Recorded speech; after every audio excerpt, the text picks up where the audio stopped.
19 নৱেম্বৰ 2024 এজাক ধুমুহাই আমাৰ ঘৰখন একেবাৰে ঠানবানকৈ ভাঙি পেলালে। এটা ভাবিব নোৱাৰা পৰিস্থিতি।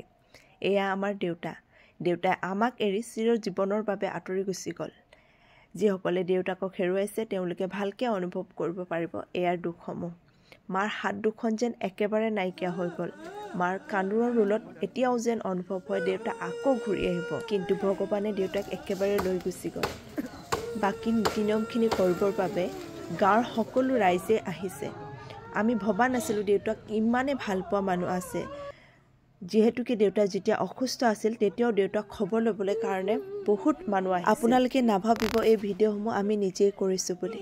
মোৰ ভতিজা অভিনৱ, ভণ্টি ৰিমজিম আৰু মোৰ লগৰ পাপৰি এই ভিডিঅ'সমূহ কৰি ৰাখিছিল। তেওঁলোকক ধন্যবাদ জনাইছোঁ শেহতীয়াকৈ হ'লেও এই ভিডিঅ'সমূহ আমাৰ হাতত দিয়াৰ বাবে। দেউতাৰ শেষৰ স্মৃতি হিচাপে এই ভিডিঅ'টো ৰাখিবলৈ কাৰণে মই চেষ্টা কৰিছোঁ। যেতিয়া এডিট কৰি আছিলোঁ একেবাৰে সাহস হোৱা নাছিল মই ভিডিঅ'টো এডিটিং কৰি মোৰ ইউটিউব চেনেলত দিব পাৰিম বুলি, কিন্তু অলপ সাহস গোটাই এইখিনি কৰিবলৈ কাৰণে আগবাঢ়িছোঁ।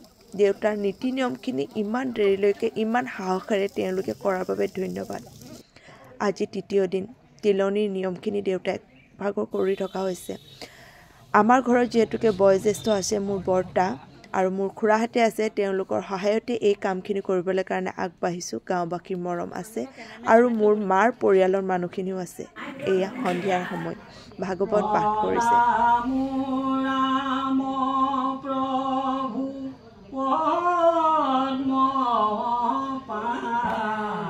আৰু ৰাতিলৈ হৰিনামৰ ধ্বনিও আমাৰ ঘৰত বাজিছে।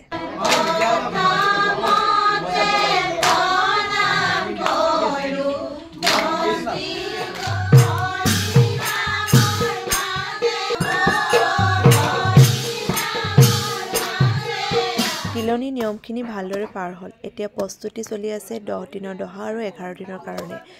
ঘৰতে কথা পাতিলে নমুঠিৰ লগতে দি দিওঁ বুলি, সেয়েহে পেহা আৰু পেহী গৈ পিনে পথাৰৰ পৰা ধান কাটি আনিলে আৰু ধান মাৰি আছে মোৰ সম্বন্ধৰ ভাইটি জিন্তা আৰু মাজু এপাই। পেণ্ডেলৰ কামখিনি কৰিবৰ বাবে পেণ্ডেলৰ মানুহ আহি নিজে হাতে কামে লাগি গ'ল। যিহেতুকে আমি ধেমাজিৰ ভেপৰা গাঁৱৰ বাসিন্দা হয়, সেয়ে তেওঁলোকৰ নীতি নিয়ম হিচাপে আমি কামখিনি কৰিবলৈ কাৰণে আগবাঢ়িছোঁ। পিণ্ডৰ দিনাখনৰ বাবে এয়া প্ৰস্তুতি চলি আছে। ধান ভাজি আছে। কি নিয়ম নীতি কৰে আপোনালোকে নিশ্চয় জানে, আৰু সকলো ঠাইভেদে নিয়ম নীতিখিনি বেলেগো হ'ব পাৰে, সেইটো আমি ভালদৰে নাজানো। আৰু এতিয়া ডোং কাটি আছে, দহাৰ কাৰণে এইখিনি প্ৰস্তুতি চলি আছে।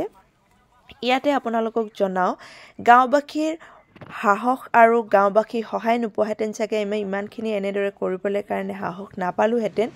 আৰু মোৰ লগৰ বন্ধু বান্ধৱীসকলেও বহুত সহায় সহযোগিতা আগবঢ়াইছে, ভাইটি ভণ্টিসকলেও। আৰু আমাৰ পৰিয়ালৰ মানুহখিনিৰ কথাটো ক'বই নালাগে, তেওঁলোকে হাতে কামে লগাৰ বাবেহে এইখিনি কাম কৰিবলৈ কাৰণে আমি সাহস পাইছোঁ। 9 নম্বৰ দিনা সন্ধিয়ালৈ ভাইটি মূৰত কাপোৰ দিয়া নিয়মটো কৰিছে।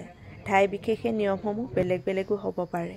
এই নিয়মখিনি কৰি পিনে আমাৰ আকৌ কীৰ্তন পাঠ কৰিছে।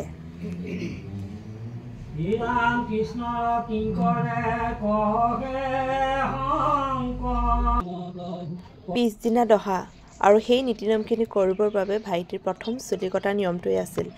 ভাইটি চুলি তুলি কাটি শেষ হোৱাৰ পাছত ভকতক আদৰিবলৈ কাৰণে আৰু ভকতৰ নিয়মখিনি কৰিবলৈ কাৰণে যাৰ যোগাৰ কৰি আমিও ৰেডি হৈ ৰখি আছোঁ ভকতৰ আদৰিবৰ বাবে। এফালে ভকতক আদৰিছোঁ ভকতৰ ভৰি ধুৱাই পিনে, আৰু আনফালে আমাৰ চেয়া দিছে জলপানৰ ব্যৱস্থাৰ বাবে।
আৰু দহাৰ দিনাখন ৰাতিলৈ এই পৰ্বসমূহ হৈছে যেহেতুকে ব্ৰাহ্মণৰ চোৱা নিয়ম এটা আছে আৰু সেই হিচাপে আমি নীতি নিয়মখিনি কৰি আছোঁ দেউতাৰ কুশলৰ বাবে দেউতা য'তে আছে ভালেই থাকিবৰ বাবে আৰু ৰাতিলে ভণ্টিৰ লগৰ কেইজনী এইখিনি ঠিক কৰি আছে ৰিচিপশ্যনৰ চকীসমূহ আৰু এইখিনিতে জনাওঁ ৰিচিপশ্যনৰ বাবে যিসকল বিলনীয়া আহিব সেয়া ভেপোৱা গাঁৱৰ বোৱাৰীসকলে আহিব এয়া 11 নম্বৰ দিন দেউতা কাজৰ দিন সকলোৱে কামত লাগি গৈছে যেহেতুকে ৰাতিপুৱাৰ পৰা ৰাতিলৈকে আজি বহুতো নীতি নিয়ম আছে এয়া ভকত বৈষ্ণৱসকলক মই ভৰি ধুৱাই আদৰি আনিছোঁ আৰু তেওঁলোকে নিজৰ নিজৰ কামখিনি নিজে নিজে কৰি গৈছে এইখিনিতে আমাৰ পৰিয়ালৰ ফালৰ পৰা ভকত বৈষ্ণৱ সকলোকে চৰণত ধৰি সেৱা আগবঢ়াইছোঁ আৰু চিৰকৃতজ্ঞ হৈ সদায় ৰৈছোঁ তেওঁলোকৰ নিজৰ কাম বাদ দি আমাৰ দেউতাৰ কামখিনি কৰিবলৈ কাৰণে আগবাঢ়ি অহাৰ বাবে এয়া দেউতাৰ নিয়মখিনি আৰু এয়া হৰিনামৰ দলটিক আদৰি আনিছে আমাৰ হৰিনামটো লগাইছে দেউতাৰ পৰিয়ালৰ লোকসকলে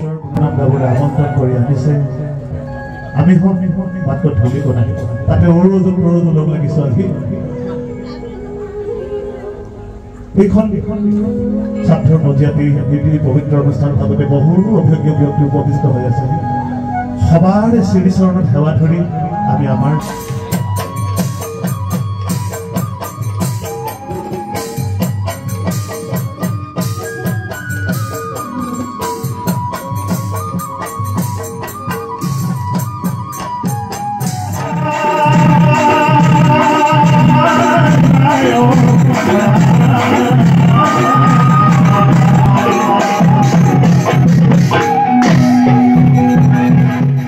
এইখিনিতে আৰু এখাৰ কথা জনাব বিচাৰিছোঁ যেহেতুকে গায়নৰ ঘাটটো আমি নামাৰো বুলি ভাবিছিলোঁ বহুতো নীতি নিয়ম থকাৰ বাবে কিন্তু আহোম ভকত বৈষ্ণৱসকলে আহি তেওঁলোকে নিজে ক'লে গায়নৰ ঘাটটো আমি মাৰি দিম যেহেতুকে দেউতা সাংস্কৃতিক জগতখনৰ লগত ওতঃপ্ৰোতভাৱে জড়িত হৈ থাকিছিল সেয়েহে তেওঁলোকে তামোল পাণৰ শৰাইখন হ'লেই হ'ব বুলি ক'লে আমি নথৈ সুখী আমি তেওঁলোকৰ চৰণত সদায় চিৰকৃতজ্ঞ হৈ আজীৱন থাকিম